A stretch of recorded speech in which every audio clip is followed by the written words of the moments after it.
Good evening everyone and welcome back in अग्नि series.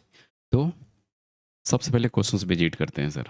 पहला questions ये आपका एनटीपीसी 26 के क्वेश्चंस हैं जो कि मार्च में कंडक्ट हुए थे, और ये एक क्वेश्चंस ये मॉक का है, राइट। तो दो क्वेश्चंस पे हम बात करने जा रहे हैं। तो क्वेश्चंस नंबर 1 पे आते हैं। पहले देखो, दो कैंडिडेट है, राइट। उसमें ये बोलता है कि पंजीकृत मतदाताओं में से 80% ने अपना डाला, मतलब जो रजिस्टर्ड वोटर्स हैं, ठीक है, उसका 80% वोट डाला, 20% वोट अमान्य हो गए यानी रद्द हो गया, ठीक है।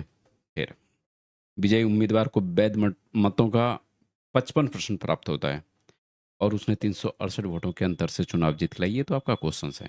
तो कितने मतदाता पंजीकृत थे, यानी कितने रजिस्टर्ड वोटर थे। तो सबसे पहले एक बात बताओ, सुनना ध्यान से, एक बात बताओ।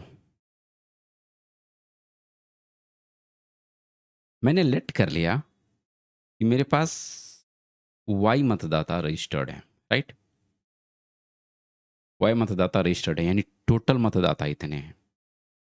इतने में से 80% ने अपना वोट डाला। 80% को क्या ये मैं लिख सकता हूँ 4/5, मतलब 5 यूनिट का 80% करेंगे तो 4 यूनिट हो जाएगा। 4/5 ही तो लिखते हैं 80% को। उसके बाद बोला 20% वोट अमान्य हो गए यानी वो बेकार हो गया, यानी 20% चला गया तो बचा कितना 80%।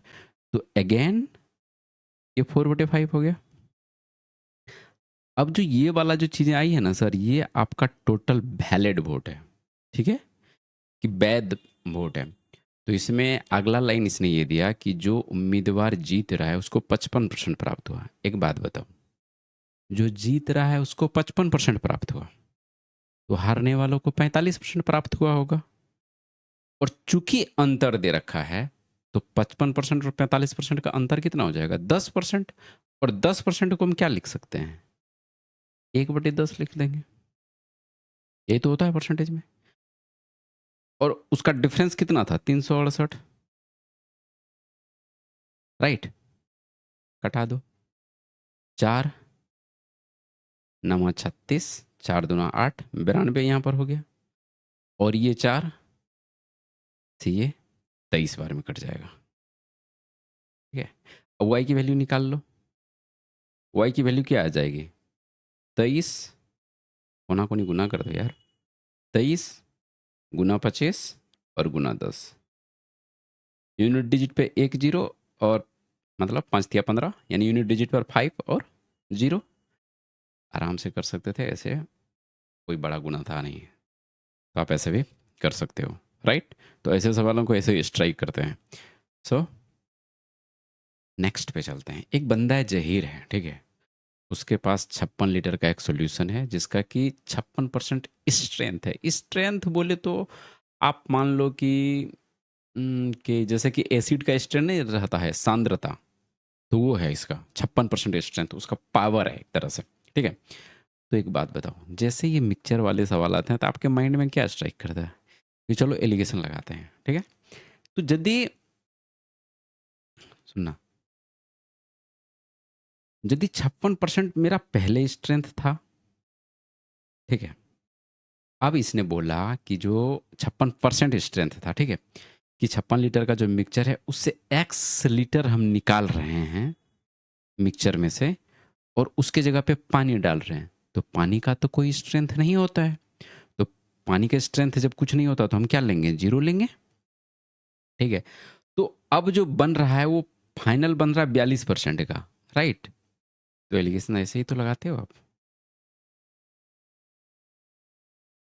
यहाँ पे आ जाएगा 42 और 56 में 42 यहाँ पे चला जाएगा तो यहाँ पर हो जाता है 14।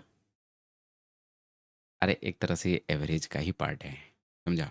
देखो ये 56% है, ये यहाँ पे घट रहा है और ये यहाँ पे घट रहा है, तो इस 56 में से 42 माइनस हो जाता है, ठीक है। और चूंकि ये डाटा छोटी छोटी रहती है तो 42 में से हम 0 वाला इस डाटा को माइनस करते हैं, तो यहाँ पर हम 42 और 14 पे पहुँच गए।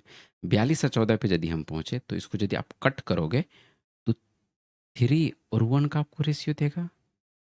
तो एक बात बताओ सर, आपने ये किया कि मिक्सचर के 56 लीटर में से x लीटर निकाला और x लीटर ही पानी डाल दिया।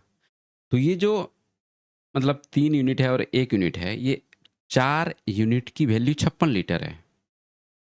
4 यूनिट की वैल्यू 56 लीटर है। तो 3 लीटर की कितना हो जाएगा? ये 42 और ये 14।